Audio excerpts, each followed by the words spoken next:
All right, Rabosai, good morning. Let us begin. Begin by thanking our sponsors, our Talmud Torah sponsors for the month of Tammuz, Adam and Yudit Benzev, in honor of their children, Jake Sarina and Rosie. We thank them for their generosity, for their sponsorship. And Rabosai, with that, let us begin. Today's daf is Pei Zayin 87, and we are picking up in Meretz Hashem on Pei Vav Amud Beis. We're picking up actually right towards the top of the daf, at the end of the short lines, about 2, 4, 6 lines from before the lines get wide. Another incredible daf of Gemara today, focusing on the mechanics, the dynamics, and the power of tshuva. Amr Rav Shlomo bar Nachmani, Amr Rav Yonasan. Gidol tshuva is great. The power of tshuva is great. Shema'areches shnosav shal adam, for it prolongs the life of a person. Shene'emar ubeshuv rasha mirishaso yichya, because the pasuk over the Gemara is quoting the pasuk from Yecheskel, ubeshuv rasha mirisha asher asa vayas mishpat utzaka as nafsho yichaya. So here again, the Navi discusses the idea that when the Rasha repents from his evil ways, ultimately again he will have life. Yichya or yichaya, he will live. But just to point out something very interesting. In general, whenever we see both in the Chumash as well as in Ma'amari Chazal, the notion of longevity. L'man ya'arichun yamecha. So the Sfarim bring down that while that could absolutely be understood in a literal sense of longevity, arichus yamim b'shanim also has to do with quality of life.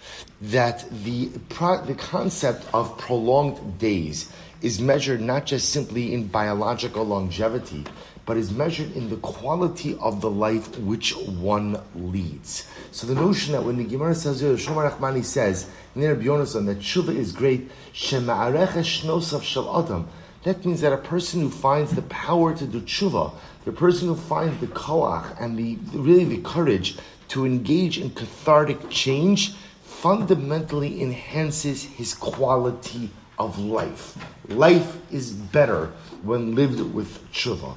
So the Gemara goes right to Amr Rabbi Yitzchak, Amri Marav, Mishmei Derav Bar Mari, Bo Urei. What's a beautiful Gemara? First wide line.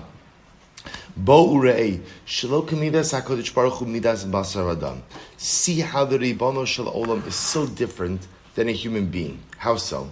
Midas Basar Adam, Maknit Es Chaveiro B'Dvarim, Sofek Mispayis Yemenu, Sofek In Mispayis Yemenu. Both say so the way people work is like this. If you go ahead and you hurt someone, or you offend someone with words, so you'll try to reconcile with them. Maybe it'll work, maybe it won't work, right? Maybe the person will be makabel your apology, maybe they won't be makabel your apology. Vim tomar mispayis himenu. And if you say that a person ultimately, again, is mispayis, if you say that a person, let's say the offended party, is willing to reconcile, Safek mispayis bidvarim, Vim tomar mispayis himenu, Safek mispayis bidvarim, Safek im mispayis bidvarim. So we'll say, so listen to this. In human relationships, when you hurt someone, so number one, it's a suffix whether they'll accept your apology or not. Whether they're willing to reconcile or not. And if they're willing to reconcile, will an apology be enough? Or maybe, again, you're going to have to do something more significant than just an apology. But listen to how it works with the Ribono Shel Olam. Adam over Aveira B'Seiser. Listen to this. If a person violates an Aveira in private, right, the person violates an Aveira in secret, Mispayes Memele B'Dvarim. HaKadosh Baruch Hu, you can reconcile with him just with words. Shene'emar, Kechu imachem dvarim b'shuvu el Hashem. So I say, isn't this incredible? That really what this highlights is the concept of the ficality or fickleness of human relationships. And also human relationships, again, they come and go, right? The friends of today are not the friends of tomorrow. The relationships of today are not the relationships of tomorrow. That's the nature of human relationships. The relationship with, and that's why again the Gemara says, you offend someone, maybe they'll forgive you, maybe they won't forgive you. And if they forgive you, maybe it'll be with words, or maybe you'll have to do something more significant. But yet, the relationship we have with the Ribono Shel Olam is in reality the one true, stable relationship we have in this world. V'haraya, right? The true stability of a relationship is manifest in the willingness of the parties to forgive one another. So here I violate an Aveira b'seis, or I violate an Aveira in private, and what happens? I apologize, I do tshuva, and HaKadosh Baruch Hu goes ahead and forgives me. He forgives me. And what happens? V'lo od, listen to this, v'lo od, ela shemachzik lo tova. We'll say this is wild. Not only that, but HaKadosh Baruch Hu thanks me for doing tshuva. He thanks me for doing tshuva. So number one, he accepts the tshuva. Number two, he thanks me for doing tshuva. Shne'emar v'kach tov v'lo od. And if that wasn't enough, ela shema'ala alav akasav kilu hikriv parim. We'll say not only that, but when I do tshuva, HaKadosh Baruch Hu treats it as if I offered up karbanos parim. Shne'emar u'neshama parim svasenu. Shema tamar pari chova. Maybe you'll say it's counted as if I offered up obligatory offerings. Talmud Lomar, Erpa mishuvasam ohavein nidava. Therefore, HaKadosh Baruch Hu says, I will heal them from their waywardness, those ohavein nidava. I'll love them freely. So the carbon that I'm offer up, ultimately, again, is like a carbon nidava, like a voluntary offering. What I see from here, which really highlights an incredible yesod of how much HaKadosh Baruch Hu is rooting for us in the tshuva process. You know, we often have this misconception of a God who is ready and eager to punish. But there is nothing further from the truth. The Ribono Shel Olam wants to help facilitate our tshuva. He wants us to come back. He wants us to return. He wants us to fix ourselves. He wants to resume the relationship. And again, you see the Gemara says over here, because human relationships, you hurt someone, you offend someone, maybe they'll forgive you, maybe they're not, maybe they won't. Maybe with words, maybe it'll have to be something more, something more tangible. With HaKadosh Baruch Hu, all you have to do is do tshuva. All I have to do is do tshuva. And He accepts it, and He encourages it, and it's like a carbon, and He gives me a shkoyach, because that's how much HaKadosh Baruch Hu roots for my tshuva. It's incredible. Tanya, Hayar Rabbi Meir Omer, Gedolah tshuva, shebishul yachid she'asa tshuva, mochelin l'chala olam kura. Both a very profound Gemara. Rabbi Meir says that see how great tshuva is, that because of one person's tshuva, HaKadosh Baruch Hu goes ahead and forgives the world. Shene'emar erpa mishuvasam ohaveim nidava kishav api mimenu mehem lo ne'emar el mimenu. So we'll say the Gemara actually quotes same pasuk we were quoting before, but notes something fascinating. The pasuk says erpa mishuvasam ohaveim nidava. I will heal them from their waywardness, love them freely. Right? That's all plural. Kishav api mimenu, for my anger has been returned or withdrawn from him, singular. So from here the Gemara says, you see that what? When one person does tshuva, that could create forgiveness for the entire world. We'll say, what a profound Gemara. That when we find the courage to do tshuva, not only does that impact us, but that impacts the world around us. This is the Gemara Maseches Kiddushin. The Rambam quotes it in Hilchos Tshuva as well. Also, I'll tell you, Hilchos Tshuva has 10 prakim.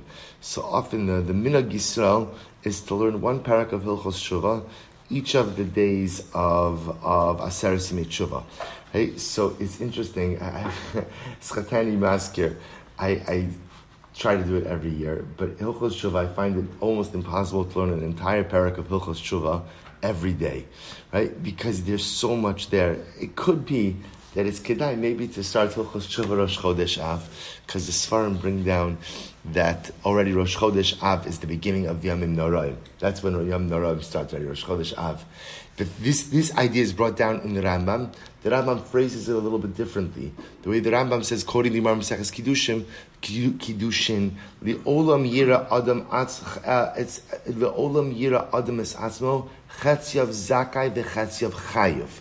Person should always view himself as a Benoni. The scales are exactly equal. And therefore, whatever I do on the mitzvah column or on the Aveira column tilts the scales. Similarly, a person should view the world as Chetziav Zakai, Chetziav Chayiv. And therefore, whatever I do doesn't only tilt my scales, but what? tilts the universal scales as well.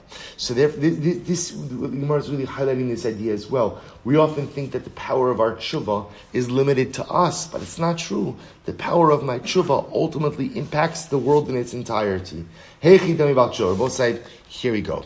Was such a profound Gemara. So we'll say, remember I mentioned this to you when we started this yesterday, that here we're talking about tshuva, but what is tshuva? So the Gemara says, Heichi dami bal tshuva. Now what I want to point out over here is the Gemara says as follows. Remember, the Gemara is asking, what is a bal tshuva? A bal tshuva. Rav Gifter, Zecher Tzadik, L'Racha brings down in his Sefer on Rambam Hilchos Tshuva that what's a bal tshuva? A Baal, right? A Baal means to own something. A Baal tshuva means someone who owns the process of tshuva. In other words, you could do tshuva and you could be a Baal tshuva. Those are two different things. I do tshuva, which means I engage in the process, but lav dafka, I own the process. Baal tshuva is the highest level of tshuva where I own tshuva. How do you own your tshuva? Amr Yehuda, kigon shebas liyodo dvar avera. Pamishona ushnia, v'nitzal himena. So Rabbi Yehuda says it's very simple, very complicated, but yet very simple in words, which is there's a particular area in which I sinned one time, two times, or multiple times, and what happens? I find the koach to resist the urge, right? I find the koach to go ahead and resist the urge to sin, and I find the koach to resist the urge to sin one time, two times. In other words, says Rabbi Yehuda, a Baal Tshuva is someone who finds himself in the same circumstances in which he sinned before, but this time he finds the koach to go ahead and resist temptation.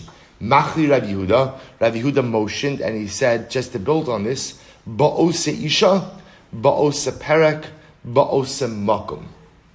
That is Shabbosai, when it's talking about the same woman, the same parak, which we'll discuss in just a moment, and the same place. Rabbi Yehuda says, that what it literally means is all of the ingredients, all of the circumstances that were part of the initial sin are once again recreated, but this time I have the ability to resist. So it's the same woman who I sinned with.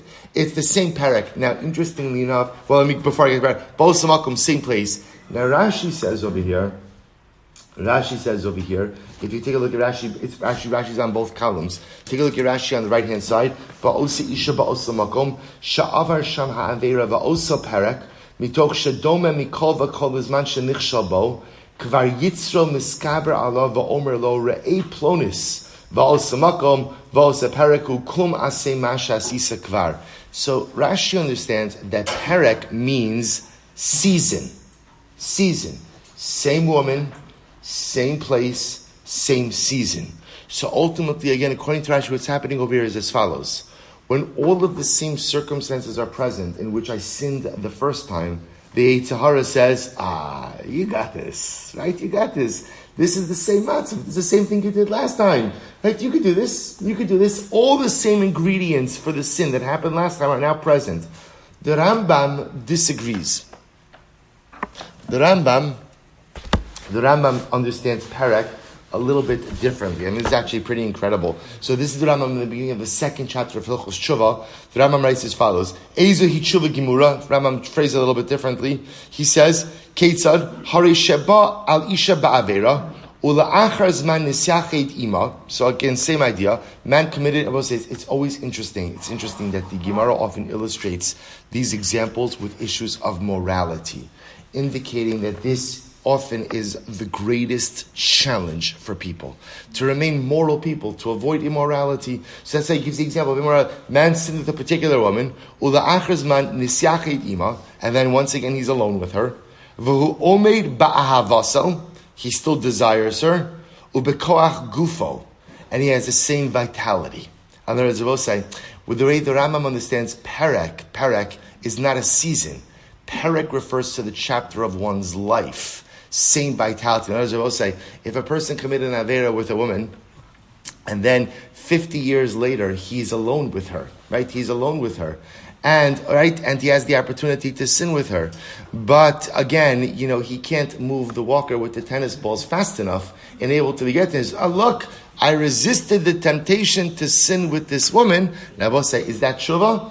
It is. Because remember, tshuva is always tshuva.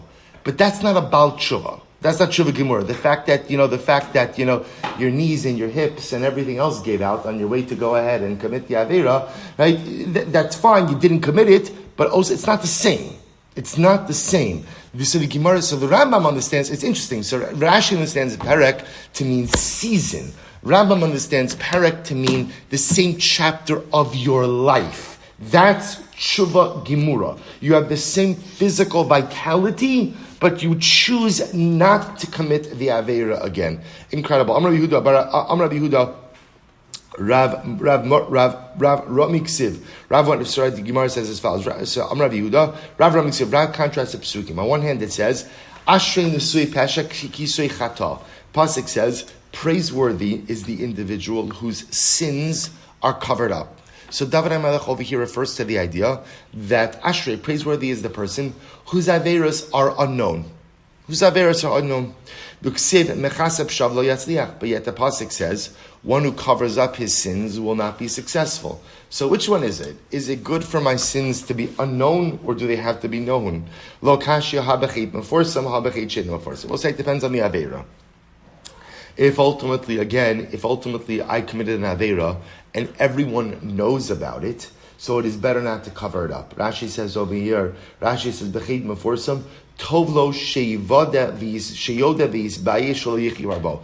So if I committed an aveira and everyone knows about it, it's better to own it, it's better to go ahead and admit it, and it's better to do tshuva for it. Masha Inkain, if I go ahead and I did an Aveira and no one knows about it, it is not good to publicize it, because the publicizing of an Aveira ultimately again represents a diminution in the kavod to HaKadosh Baruch Hu. Take a look at Rashi. B'chet she'enu before some Rashi says, Lo yigal lecheto, ukvod Hashem hu, shekol ma she'adam choti befarhesya, miut kvod shamayim hu. We'll say if there's an Aveira that's unknown, it is much better for that Aveira to remain unknown, because an Aveira represents a lack of kavod shamayim, a lack of honor to HaKadosh Baruch Hu. So if it's unknown, keep it unknown. Furthermore, if a person publicizes his sins, it shows a certain lack of embarrassment about them. There should be an embarrassment that revolves around chet. So the Gemara says, if everyone knows about it already, own it, do tshuva for it. If no one knows about it, keep it quiet. It's between you and HaKadosh Baruch Hu. So the Gemara goes like this: Zuchar Artuvia Amarav Nachum Kan Ba'avero Shevin Adon Lachavero Kan Ba'avero Shevin Adon Lamakom. Interesting about what say. The other distinction is one could be referring to interpersonal sin, where ultimately, again, if I wronged someone, perhaps there is an idea, and let's say we'll talk about this more. If the person will not forgive me, I let the avera be known to other people. Maybe they could intervene on my behalf to help secure forgiveness from the aggrieved party. Masha'inki nechit that has been adon lamakom between myself and HaKadosh Baruch Hu, that's really no one else's business but between me and God, and therefore that should not be revealed. Tanya, Rabbi Yossi Bar Yehuda Omer, Over Adam Pamrishona Mochelen Lo, Shnia Mochelen Lo, Shlishis Mochelen Lo. What is this? A person commits an avera 1 time, 2 times, 3 times, HaKadosh Baruch Hu forgives him. Revius in Mochelen Lo. The 4th time I commit an avera, ultimately by then HaKadosh Baruch Hu does not forgive me. Shene Emar, Ko Amar Hashem, Al Shlosha Pishe Yisrael, Va'al Arba Lo Ashivenu. V'ne'emar hein kol yifal kel pamim shalosh im gever. My bom, why does it have to quote the second pasuk? V'chi tema hanimili b'tzibor. You might have thought that this only applies to a tzibor. In other words, that a tzibor is not held responsible for the first 3 averos, only held responsible from the 4th time and on. But maybe a yachid is held responsible from the beginning. So the Gemara says, Talmud Tashma, hein kol eile yifal el pamim shalosh im gever. Mikan ve'elech in mochel. So again, you see an emerging theme. And the emerging theme is how much HaKadosh Baruch Hu tries to enable and to facilitate our tshuva. That here you have, first 3 times, it's get out of jail free. First 3 times, I'm not held accountable. It's only from the 4th Aveira and on that ultimately, again, there is accountability with HaKadosh Baruch Hu. Incredible. We'll say this opens the door now to an incredible sugya, profound sugya. Tan Rabbanon, Averos she'esvad alein Yom Kippurim zeh, lo yisvad alein Yom Kippurim acher. I will say this is actually a profound philosophical discussion. When I did tshuva for Averos last year, do I have to go ahead and do tshuva for those same Averos this year? Right? So I'm coming now to Rosh Hashanah 5782. So in Rosh Hashanah 5781, I did tshuva for Averos A, B, and C. Comes Rosh Hashanah a year later. Do I have to keep a running list of Averos, right, that I've committed in the past, and keep on doing tshuva for those Averos in the past, or not? So the Gemara says, first opinion says, no. Once you've done tshuva for Averos, let it go. Let it go. Don't keep doing tshuva for all the Averos. Of course, if you repeated those mistakes, I have to go ahead and do tshuva again. So I was supposed to say, if I repeated the same mistakes in 5781, then of course again, on Rosh Hashanah 5782, I have to do tshuva for those same mistakes. But I will say, listen to hear what's happening over here. I did tshuva for Averos A, B, and C on Rosh Hashanah 5781. If I repeated those same mistakes over the course of the year, then of course I have to do tshuva for them on Rosh Hashanah 5782. But let's say I didn't repeat them. I didn't commit. Maybe I committed Averos, D, E, A, F, and G, right? But Lamaisa, I didn't repeat A, B, and C, right? So the Gemara says, if that's the case, you don't have to do tshuva for them again. The Gemara says, and if you didn't commit those Averos again, but still did tshuva for them again in Rosh Hashanah 5782, the Gemara says, I love Hakos of Omer about such a person. The pasuk says, "Kikelev shav al kio ksil shona bevaldo." Like a dog returns to its vomit, the fool continues in his folly. Both say, do you understand what's happening over here? The Gemara says something amazing. If I commit Averos and I do tshuva for them, I have to learn to let it go. I have to learn to let it go. Sometimes you have to learn how to let go of your personal baggage. If you keep carrying your Averos around with you throughout life, that becomes a load, that becomes a burden that is too difficult to bear. You have to let it go. I have to believe that as long as the tshuva was sincere, then ultimately, again, I am forgiven, and therefore it is time to move on. Of course, if I repeated those mistakes, then Einachinami, of course, I have to do tshuva again. But assuming that I did not repeat those same mistakes, I have to assume my tshuva was accepted, and I have to learn to move on. Rabbi Elazar ben Yaakov says, no, no, the ability to go ahead and constantly do tshuva for all of your Averos is praiseworthy. Shneimar ki pesha'ayani eda v'chatasi negdi somid. Both I listen to this. Quotes the pasuk from David HaMelech, because I know my from David HaMelech, from Tehillim, from Tehillim Nun Aleph. Good, because ultimately again, I know my sins. V'chatasi negdi samid, and my chait is always opposite me.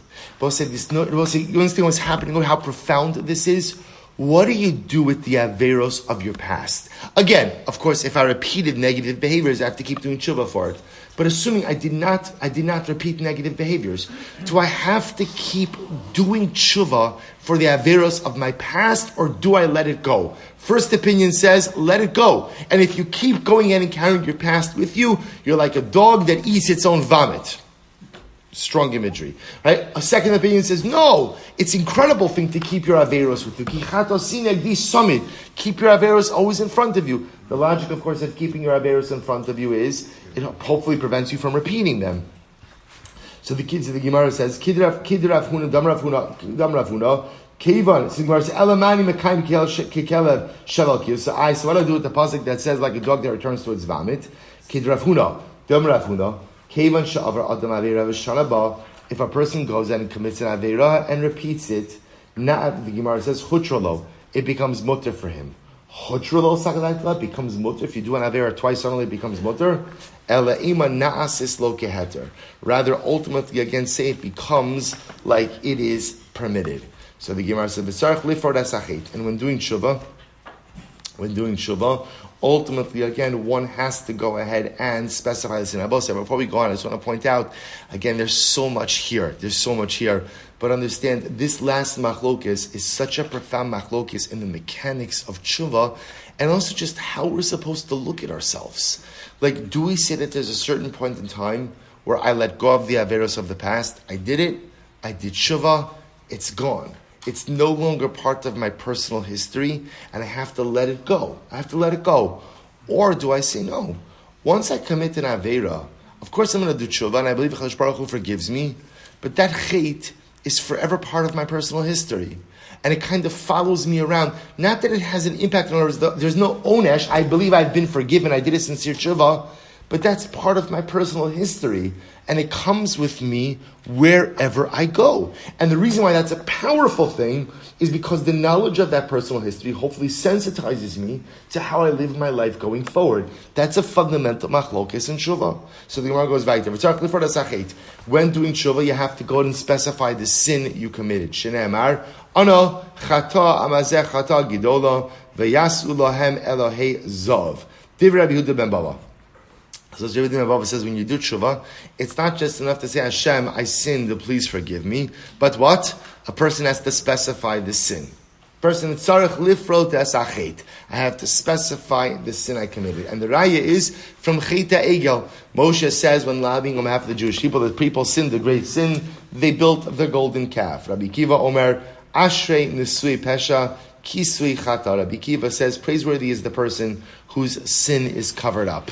Right? You don't have to specify the sin. Right? It's good if the sin is covered up. What do I do with the statement of Moshe that Moshe said they built a golden calf? What was Moshe really saying? Moshe was blaming the Cheta Egel on God. And he was saying, Ribono Shalom, Kesef v'zav sher beisalem liYisrael, ad sha'amru dai, garam lahem shiyasu Elohei zav. Chalash Baruch Hu, it's your fault. Only Moshe Rabbeinu could make an argument like this. Right? It's your fault. You gave them too much money. You don't give someone inexperienced too much money because they don't know what to do with it. You took slaves, you gave them an overabundance of gold. Did you not think that they were going to get themselves into trouble? So Shnei Parnas and Avosai. So again, this notion of Sarich Lifrot Esachet is the way the Rambam passes, that you must specify the sin. This is the Rambam in Parak Aleph, Halacha Aleph, in Shuvah. The Rambam says, Keitzad misvadin, how do you do vidui?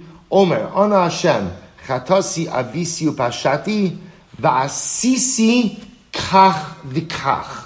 The Rambam says, it's not enough just to say, Chatasi avisi pashati, I sinned. You have to say, va'asisi, and I did fill in your sin here. Va'asisi kach v'kach. I went ahead and I did this, and I did this. So it is, which I will say makes so much sense, because at the end of the day, the process of tshuva, the step number one in tshuva, is owning what I've done. The only way I own what I've done is if you name it, is if you say it. Asisi kach v'kach. I did this avera. I did this avera. Until I acknowledge it verbally, it's not real. So we pass in tzarich lifrot esachet. Good. Shnei parnasim tovim amdu lam liYisrael. Both say it's a very beautiful Gemara. Two great leaders Jewish people had, Moshe and David. Moshe and David HaMelech. Moshe Amari Kasev Serchuni. Moshe Rabbeinu said, allow my sin to be written. Shneimar Ya'en Lohem Antim Bilak Yisheni. So I'll say it's interesting that every time the Torah speaks about the fact that Moshe Rabbeinu wasn't going to go into Eretz Yisrael, it always references Mei Meriva. Right? The Torah always constantly referencing Moshe Rabbeinu's failure to speak to the rock, but instead hit the rock. So this was by Moshe Rabbeinu's request. Moshe wanted his sin to be recorded. David Amar, Ayi Kasef Serchuni. David HaMelech, on the other hand, said, please don't reference my episode, right? The event with Bathsheba. Shneimar, Ashrei Nisui Pesha Kisei Chata. So I'll say, why did Moshe Rabbeinu want his sin recorded? Listen to this. Mashal de Moshe Lamad Daradoma. What could we compare Moshe Rabbeinu to? Both listen to this. L'shtei nashim shalaku bezdin. Two women who were being punished by Beis Din. They were getting lashes in Beis Din. Achas kilkala, one woman committed adultery, or committed some act of immorality. V'achas achla pagi shvius, and one woman illegally consumed Shemitah produce. So they're both getting lashes, right? One for immorality, one for illegal shmita consumption.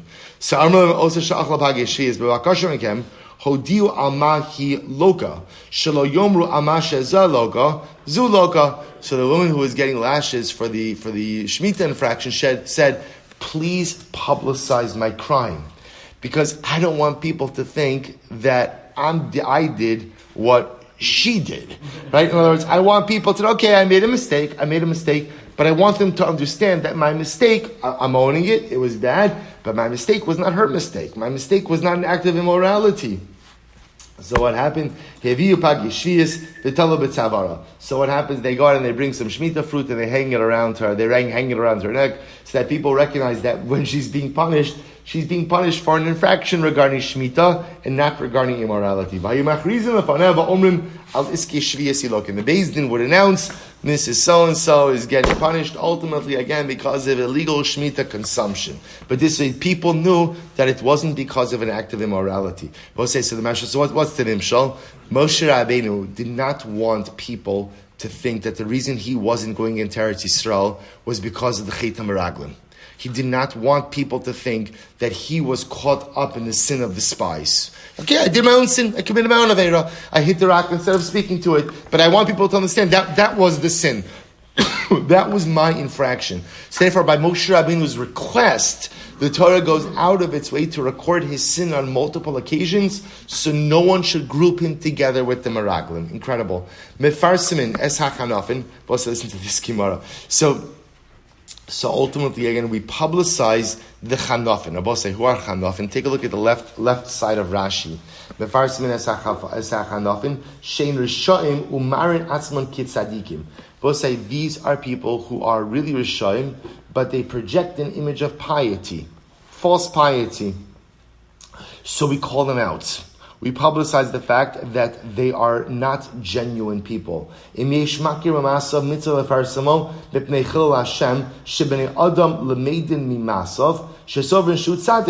what's the listen to this. So what happens? So you have to be very careful with this Gemara about who you call out with this. But if I know a person is not genuine, there is a mitzvah to call out such a person like this. Why? Out of a concern that people may learn from their behavior, thinking that they're people to emulate, when in fact they're not people to emulate. Furthermore, Rashi says over here, he says also if bad things happen to them, people will say, oh, why does HaKadosh Baruch Hu punish the righteous? Thinking that these individuals are righteous when they're not really righteous. Therefore, again, there is a mitzvah to expose people who are behaving in a hypocritical way. Chuvas hamukhlatin ma'kevas haporanos. So let's listen to this. The tshuva of Risha'im, both say mukhlatin, Rashi says, are Risha'im gemurin. The tshuva even of a Rasha Gomer, of someone who's unequivocally evil, has the ability to go ahead and stop divine punishment. And even if the Gizar Din, even if the decree for punishment has already been handed down. Abba say, such is the power of tshuva, even by someone who is a Rasha Gomer. Incredible. Shalbas Risham Sofat Takala, the tranquility of the wicked at the end of the day is a stumbling block, because I will say when the wicked have tranquility, they just plan more bad things. Vaharashos mikaberes as ba'ala. So we'll say, what's Rashos? Rashi says harabanos. The Rabbanos buries those who are involved in it. Right? So we'll say what this means is positions of leadership have a way of burying people who go ahead and assume the mantle of leadership. Now this is on sort of variety of levels. It could be literally understood in the sense of premature death. Like Shmuel, the paradigmatic example is Shmuel HaNavi. Shmuel HaNavi died at the age of 52, but the Gemara indicates that at the age of 52 he was already an old man, and the Gemara attributes that advanced aging to his responsibilities. So the Rabbanos has a way of burying people who take it on. Arum nichnas la va'arum yatsa mimenu. A person goes into it. Arum literally means naked or unclothed, comes out unclothed, which means that there is no financial gain from Jewish communal leadership. That at the end of the day, if you go in with nothing, you come out with nothing. Ulevai shetei yitzia kibiyah. But halavai, a person should come out of leadership the same way they went in. Rabbi says such a profound Gemara. The Gemara says, you know what happens in Jewish communal leadership? The Gemara says, you become jaded, cynical, and disenchanted. Why? Because you see a lot of, I heard this from friends, because you see a lot of ugliness, and you see a lot of two-facedness, and you see a lot of duplicity, and unfortunately you don't see the best in people. So the Gemara says, isn't it an incredible thing that you could come in pure and idealistic and hopeful and filled with ideas and goals and things, and it's so often just evaporates over time. So the Gemara says, halavai, you should come out of Jewish leadership the same way you went in. Halavai. Now Rashi says over here, ulavai shetei yitzia mimenu below chet. Person sometimes comes into leadership below chet, and not literally without sin, but what it means is more idealistic and with a sense of holiness. And sometimes a person loses that over time. So halavai, a person should at least come out of it the same way they went in. Incredible. The Gemara says, Rav kevanafak lemeidin dino. When Rav would go out to go ahead and deliver a judgment, Amar Hachi, he would say the following. In other words, this one he was sitting as a dayan. He would say as follows. Amar Hachi, bitzavu nafshe lekatla. He willingly gives his life over to be killed. In other words, I will say, because being a dayan is a very serious responsibility, and if you don't judge correctly, one is held accountable. And so the Gemara says, "Tzavu beise lesu ovid," and in the needs of his own home, he is not taken care of. In other words, often in positions of leadership, a person is so focused on the other that he neglects his own family, his own home. So the Gemara says, "V'reikam lebeise azil." He'll often come home empty-handed. Because whereas a person could have made more money doing something else, ultimately, again, he chooses to serve the community. Ulavai shetei bia ki yitzia. And halavai, ultimately, again, he should come back, and he should leave, or shetei bia ki yitzia, that ultimately, again, his coming back should that be just like his return. I should say, shetei bia ki yitzia, that his coming back should be like when he left. Rav Kiyavanafik Lidino, when Rava would go out to give judgment, Amar Haki, he would say the following, same idea. Today's daf, top of Pei Zayin. Excellent. But Tzavu Nafshe Lakatla, ultimately he gives himself, it's okay, it's struck off tomorrow. He gives himself over willingness to die. Nafik Vitzavu Beise, the Gemara says, Vitzavu Beise Lesu Avid, he doesn't take care of the needs of his own home. In other words, he often neglects, he's speaking to him about himself in third person. He often neglects the needs of his own home and his own family for other people. So the Gemara says, "V'reikan lebeisi azul," comes home empty-handed. Ulavai shetei bia ki yitzia, and ultimately again halavai, that his bia should be ki yitzia. Rashi says, "Sheyashov v'yikanis lebeisi below chet ki yitzia." He should come home sinless in the same way that he left. Very profound, Rabbi say. V'chi havichazi amabua basrei, and when ultimately again he would see, when Rava would see throngs of people gathering around him. In other words, Rava was a great sage. So there would be groups of people gathering around him. Amar, he would say, Im ya'ale l'shamayim shio, v'rosho la'av yagia, kegalalo l'netzach yovad, roav yomru ayo. We'll say that even, literally it means that if a person's greatness will ascend to the heavens, and his head will go to the clouds, the Gemara says, Kigalalo. Ultimately, he's treated like a piece of dung, and people will say, where is he? As I will say, that greatness and leadership and followers are exceptionally fleeting. Rava reminded himself of this because sometimes when you're surrounded by a lot of people, it goes to your head a little bit. So Rava said, just remember, the followers of today are the antagonists and the enemies of tomorrow. And we'll lead the great person today is like a piece of dung tomorrow. So Rava did this just in order to keep himself grounded. Understand that this greatness is something that is fleeting. Rav Zutra keva mekasvile b'shabsa deregla. Rav Zutra, both say, interesting for Rav Zutra, when they would go in and bring him into the shir, during the regal, during the Yom Tovim, they would carry him in on their shoulders in order to go ahead and get him through the crowds. Amar, he would say, Kilo li olam chosen v'im nezer l'dar vadar seis pnei rash. I'm sorry, good. So again, he would also remind himself, Kilo li olam chosen, power is not forever. It's obviously very chashuv to be carried on the shoulders of others, but he would say again, power is not forever. This is something that is fleeting. Seis pnei rash lo tov. literally favor for the Rasha is not good. Lo tov lahem l'Rishaim shenosim lahem panim ba'olam hazeh. It's not good for Rishaim when they have bracha in this world. The Gemara says, because remember again, when Rishaim have bracha in this world, what that represents is everybody has good deeds, right? Everybody has ma'asim tovim. When the Rasha experiences bracha in this world, that means Kadosh Baruch Hu is paying him for his ma'asim tovim in this world, which means that he will have nothing left for the olam ha'emes. So the Gemara says, "Lo tov lo la'achav shenasa lo panav ba'olam hazeh." It was not good for Achav. I will say the Gemara gives the example of Achav. Achav was the king over Malchus Yisrael. And was a terrible Rasha. Achav was a very conflicted and tormented soul. There were a number of times where Achav wanted to do tshuva, but for a variety of different reasons, he did not. It was not good that Achav had bracha in this world. Shneimar yan ki nichna Achav bilefanai lo avi hara biyamav lahat zugimar lahat ros tzadik b'mishpat tov lahem letzadikim sheinos lehem pana ba'olam hazeh. But it is good for tzadikim that they do not have bracha in this world. In other words, sometimes the tzadik experiences difficulties in this world. It's good for the tzaddik not to have all of his bracha in this world, because ultimately, again, that means he will have it in olam haba. Who's the example of this? Tovlo leMoshe shlo naslo panav ba'olam hazeh.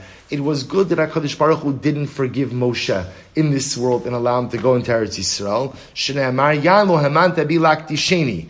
Ha'ilu ha'amantem bi adayin lo higia zman lipatim min alav. So listen to how beautiful this is. Such a different perspective. Lucky is Moshe Rabbeinu that HaKadosh Baruch Hu didn't forgive him. Because had HaKadosh Baruch Hu forgiven him, he would have gone into Eretz Yisrael. If he would have gone into Eretz Yisrael, it would have been more time in this world. More time in this world represents what? Less time in Olam Haba. And Moshe Rabbeinu had such an incredible Olam Haba waiting for him that it was a chesed that HaKadosh Baruch Hu didn't forgive him and allow him into Eretz Yisrael. We'll say such a different perspective. We always think about this. Our heart breaks in Moshe Rabbeinu's inability to enter into Eretz Yisrael. Absolutely incredible. And yet here the Gemara says, what a bracha. What a bracha. It was a bracha because his inability to enter ultimately again hastened his inability to enter Eretz Yisrael, hastened his ability to enter into the Olam HaEmes. So the Gemara says, Ashreyem letzadikim lo dain shein zochen ela shem mazkin libneihem ulibnei bneihem atsof kaladoros. We'll say furthermore, again, praiseworthy of the righteous, because not only do they go ahead and accrue merit, but they confer that merit to their children and to future generations as well. Shekama banim hayu li Aaron shruyin lisarbos. Listen to this. By the death of Nadav and Avihu, the Gemara says it wasn't just Nadav and Avihu who were supposed to die. Elazar and Itamar were supposed to die as well. All of Aaron's sons were supposed to die. The Gemara says, Shenemar hanos sarim, because the pasuk calls Elazar and Itamar the leftover, right? The leftover, the remaining sons. Remaining means the Gemara understands to mean they were all included in the same Gizar Din. But HaKadosh Baruch Hu spared Elazar and Itamar. Ela sh'amar lahem schus aviyam. What saved Elazar and Itamar? The schus of Aaron. So Rabbi say, you see from here that being a tzaddik is powerful not only for oneself, but ultimately, again, confers a zechuyos upon one's children as well. Oy lahem l'rishayim. Woe to the wicked. Lo dayan shemechayvin atzman. Not only are they mechayev themselves, ella shemechayvin libneihem ulivnei bneihem ad sof kol adoros. The wicked, unfortunately, Rabbi are not only culpable for themselves, but they confer that culpability upon future generations as well. Listen to this, Rabbi. Harbi banim hayilo l'kinan shurin l'samech kitevi abdo shabin gamliel. Kinan, who was one of the sons of Noach, right, had many, one of the grandsons of Noach, had many righteous offspring, who were as righteous as Tavi, the servant of Rabbi Gamliel. This is the famous Tavi, who was an Eved Kinani, but was Ra'ui Lisamech, was fit to receive smicha. So I will say, so Kinan could have had so many more righteous offspring like that. Ella Shechovas Avin Gavrlam, but because of the wicked Zeda, right? Because of Kinan, who himself was an evil individual, his evilness ultimately again permeated future generations as well. Which I will say is such an incredible yisur, because what it tells us is that what we do for ourselves and the people, the personalities we create for ourselves, not only impact us, but ultimately again impact our children and future generations as well in ways in which we may never know. Incredible Gemara. But also listen to this next Gemara. Ein chet ba'ayada. But listen to this. Anyone who is mizakeh the rabbin. I will say what that means is anyone who goes ahead and benefits the multitudes. Which I will say means anyone who facilitates and enables spiritual growth of others. Ein chet ba'al yado. Ultimately, again, no sin will come through his hands. Now I will say, look at Rashi's one. What does this mean? Ein chet ba'al yado. Rashi says, HaKadosh Baruch Hu matchem mipanav es avera shelo tav le'adav. Listen to this. Anyone who facilitates and enables spiritual growth in others, HaKadosh Baruch Hu does not let an Aveira happen through that person. Rashi says there's divine intervention. That HaKadosh Baruch Hu, it doesn't mean that the person doesn't sin. It means that HaKadosh Baruch Hu doesn't allow bad things to happen through that person. Look at Rashi again. Ein chet ba'yado, HaKadosh Baruch Hu matchem mipanav es Aveira. HaKadosh Baruch Hu pushes aside Aveiros from him. Shelo taval yado. That Aveira shouldn't come. So what does this mean? A person who enables spiritual growth in others, HaKadosh Baruch Hu saves that individual from chet. And whoever causes the rabbin to sin, we'll say a very profound Gemara, a very strong Gemara. If chas v'shalom I cause others to sin, tshuva doesn't help in that situation. Right? My personal tshuva doesn't help. So the Gemara explains this. Listen to this. If a person enables spiritual growth in others, such a person will be saved from sin. Chet does not come through that person. My time, but listen to this. Because let's say a person facilitates spiritual growth in others. So what's going to happen? Everyone else who he facilitated growth for is going to be in Gan Eden, and he, because of his sins, is going to be in Gehenna. That's not fair. That's not fair. So Baruch Hu says, if you enabled others to get to Gan Eden, I'll help you get to Gan Eden as well. The Gemara says, "V'yishenemar ki lo sazov nafshi lishol lo sitin chasid chaliro shachas v'chol amachtis ram im maspikim biyad la'asal shuva."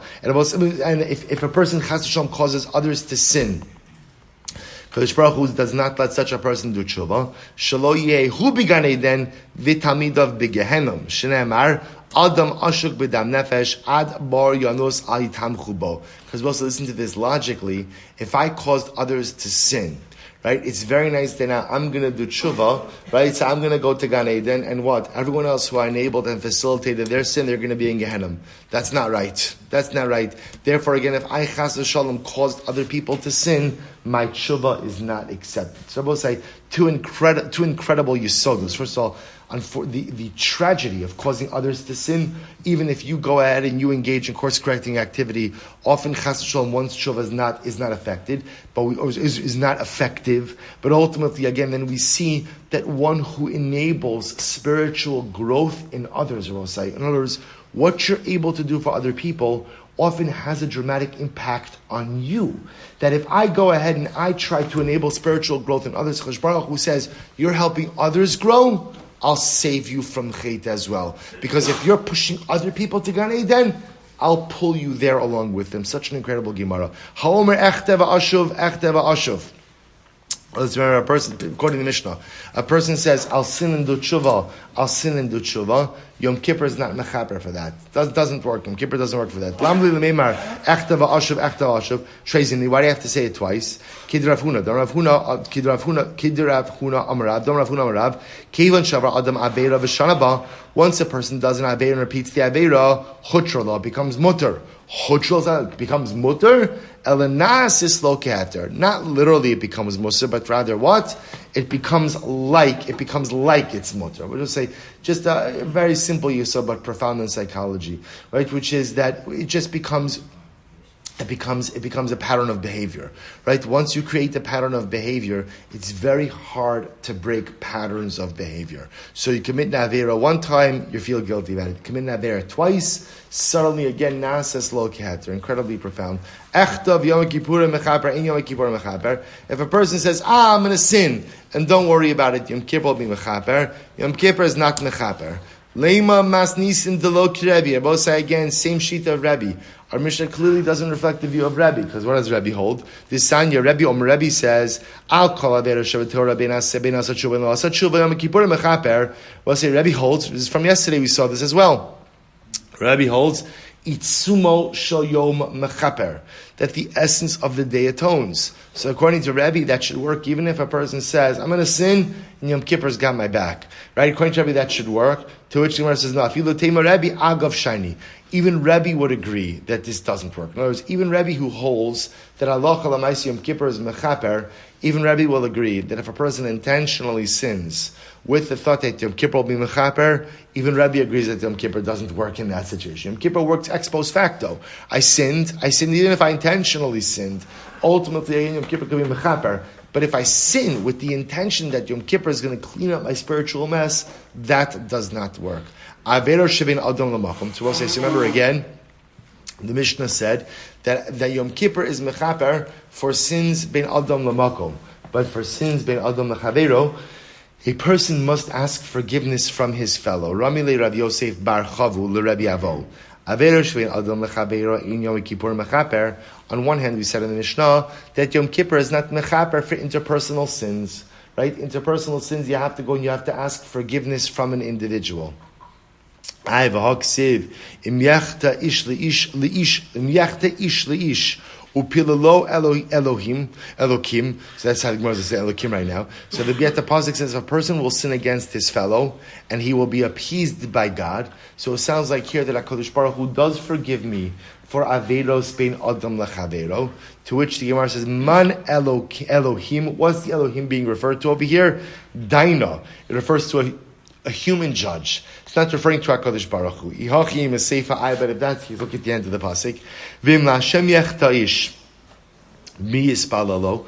That if a person ultimately will sin against, if a person will sin against Hashem, mi yispalal. Bosai yispalal here means judge. Or really appease, right? Judge / appease. Doesn't mean tefillah. Who's gonna, that's what it means to say. Here we go.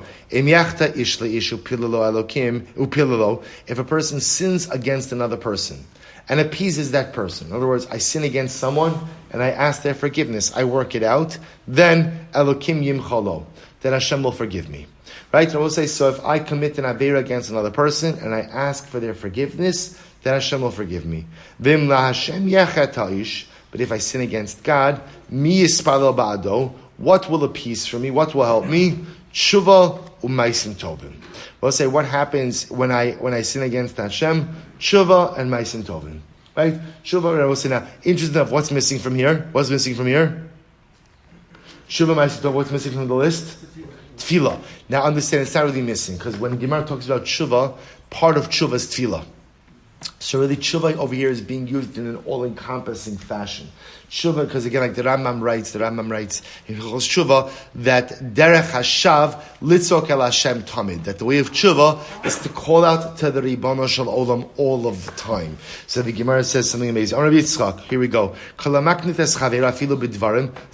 we'll say if you hurt someone, even just with words, you have to go and appease them. Shene Amar, Bini, Imarav Telerecha Takat Lazar Kapecha, Nokashta Beimre Picha, Asizos, Efo Bini Vinotzel, Kibasa Kafre Echa, Lech Yisra Peis Re'echa. Good. So I say, quotes the pasuk that Allah Chalamayis, even if you just hurt someone with words, in other words, you say to yourself, it's only words. It's only words. I didn't do anything to the person.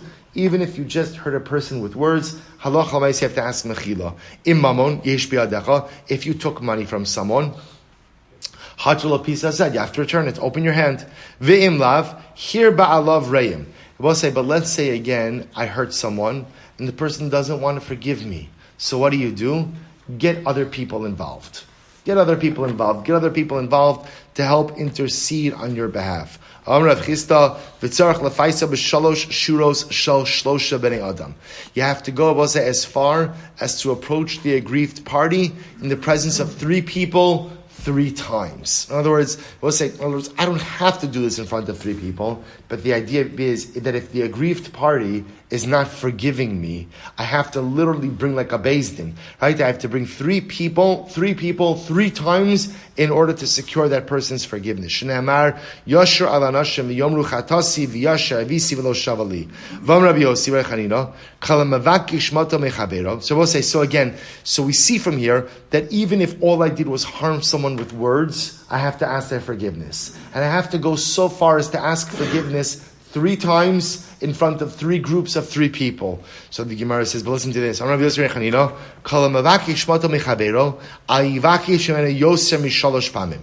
will say, I'm never obligated to ask for forgiveness more than 3 times. Whenever you ask forgiveness, no more than 3 times. Shneimar, Ana, Sana, Va'ata, Sana. We'll say this is by Yosef. By Yosef, right? When ultimately, again, they're asking forgiveness of Yosef. It says Ana, which is please 1 time, Sana 2 times, Sana 3 times. You only have to ask forgiveness 3 times. We'll say now, what's the pshat with that? So it's 2 things. Number one, the fact that I only have to ask 3 times teaches the aggrieved party. We'll say that there's the same way that there's a mitzvah to ask for forgiveness if you hurt someone. There's also what? A mitzvah to forgive. There's a mitzvah at a certain point in time, a person has to be willing to forgive, and if not, we're going to stop asking. And I will say, what it also teaches us is, in life, you can't keep banging your head against the wall for things that are not going to change. So if I hurt Ruvain, I can ask for forgiveness. I'm going to ask you once, I'm going to ask you twice, I'm going to ask you 3 times. But if you're unwilling to move, you're not willing to forgive, then I have to move on. Because I can't spend my life trying to secure forgiveness when you're not willing to forgive. I have other things I have to accomplish. I have other things I have to do. I can't keep expending emotional energy to try to move you to do something that you're not willing to do. So it teaches the aggrieved party has to be willing to forgive, and it teaches the, what's the opposite of the aggrieved party? The perpetrator, right? The perpetrator, okay, I did something wrong, I'm willing to own it, I'm willing to ask for forgiveness. But at a certain point in time, I have to move on. Because I can't spend my life focusing on this. I can't spend all of my energy focusing on this. V'immeis, but say, what happens if I hurt someone and they died? Chas v'shalom v'immeis, maybe asara b'nei adum amidin al kivro. V'omer chatasi la'Hashem Elokei Yisrael u'leploni shechavalti. But say, chas v'shalom, I hurt someone and they died, and he died before I had the chance to ask mechila. I bring a minion to his kever, and ultimately again say the words, chatasi la'Hashem Elokei Yisrael, I sinned against God, and I sinned against this person. Rabbi Yirmiyah, both listen to this story. Rabbi Yirmiyah, havile milsa l'Rabbi Abba b'hadei. Rabbi Yirmiyah offended Rabbi Abba. He hurt Rabbi Abba. He did something. The Gemara does say what he did. So what did he do? Azal isi adasha debei Rabbi Abba. So ultimately, again, he went and he sat at the doorstep of Rabbi Abba to ask for forgiveness. So the Gemara says, what happened? Bahali dishaji amse maya matu zarzife demaya areshe. So Rabbi Yirmiyah is sitting by the doorway. The maidser in the Rabbi Abba is emptying out the bedpan. The waste from the house, the bedpan. And what happens? Some of it got on Rabbi Yirmiyah. Amar, Rabbi Yirmiyah said, Asu'uni ke'ashpa. They have made me like a garbage dump. Gemara says, Karya nafshe me'ashpos yarim evyon. So as he said about himself, literally again from the depths, from the garbage dumps, will you lift up the afflicted? Shem Rabbi Abba, who was again the aggrieved party, heard what happened. Nafik li'apeh, he ran outside. Amrle, hashta tzrichna lemefach adatech. Now I have to ask forgiveness from you. Right? Rabbi Yirmiyah, you came sitting at my doorstep to ask forgiveness from me. Now I have to ask forgiveness from you because you just had a bedpan dumped on you. The Gemara says, "Dichsiv hisrapes v'rav re'echa." Incredible. We'll say, let's just do a little bit back and then we'll stop. Rabbi Zera, kevin milsele bahadi inish. Also listen to this. When Rabbi Zera would be offended by someone, right? When someone would hurt him, listen to this. Havi chalif atani lekamei umantzile kihechi denesi v'nefik lemidaite. We'll say, listen to how incredible this is. When Rabbi Zera would be offended or be hurt by someone, he would purposely make sure to be around that individual to make it easy for that person to ask forgiveness from him. So I'll say, do you hear how incredible this is? Rabbi Zera was the aggrieved party, but yet he made sure to go out of his way to be in proximity, ultimately again, to the perpetrator, so that it would be easier for the perpetrator to go and ask forgiveness. But I'll say, so what do you see from here? You see from here, again, this is the Mishnah in Pirkei Avos. The Mishnah Hillel says, Have mitalmidav shel Aaron, oev shalom, v'rodev shalom. See, I will say, everybody loves peace. All normal people love peace. Some people like fighting, but normal people love peace.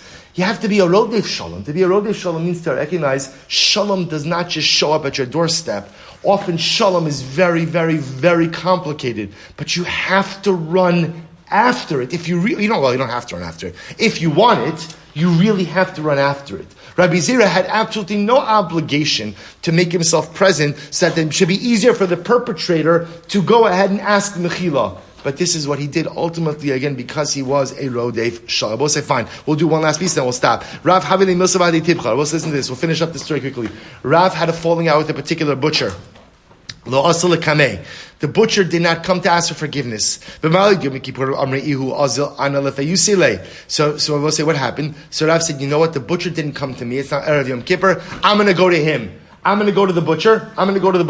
And what's going to happen? If I go ahead and I present myself before the butcher, so it'll make it easier for him to ask Mechila from me. So what happened? On his way, he runs into Rav Huna. Rav Huna said, where are you going? So the Gemara says, I'm going to make up with the butcher. Right? I'm going to go ahead and make shalom with the butcher. So ultimately, again, Rav Huna says to Rav, bad idea. You're going to cause the butcher to be killed because the butcher is not interested in reconciling with you. And now what's going to happen? You're going to want to reconcile with him. He's not going to reconcile with you. You're going to make things terrible for him. So what happens? The butcher at Erev Yom Kippur, what is he doing? He's breaking bones in the animal's head. He's cutting up the animal head. That's what he's butchering the animal head. So what happened? He looks up, he sees Rav, and Rav is just sitting there quietly. Rav is trying to do a nice thing, make himself present. Erev Yom Kippur, this you cast Mechila. Amar le abaat zil lesle milsa bahadach. So the butcher says, Abba, called Rav, Abba, get out of here. I have nothing to say to you. Wow, Erev Yom Kippur. Nothing to say to you, Rav. Bahadi de kapile reishe ishtamit garmo machye bekweve katle. As he was chopping the head, a piece of bone splintered out of the head, lodged in his throat, and the butcher died. And the butcher, it's not a good way to end the daf, but okay, you're on the good. Right? I should have stopped a few lines earlier. Okay, let's end on a positive note. So you see from here, we'll say,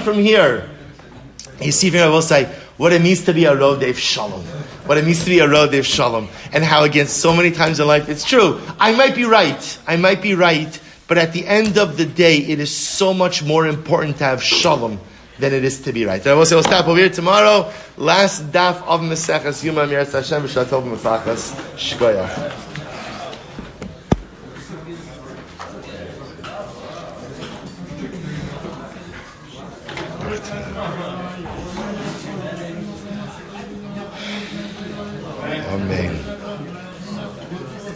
Amen.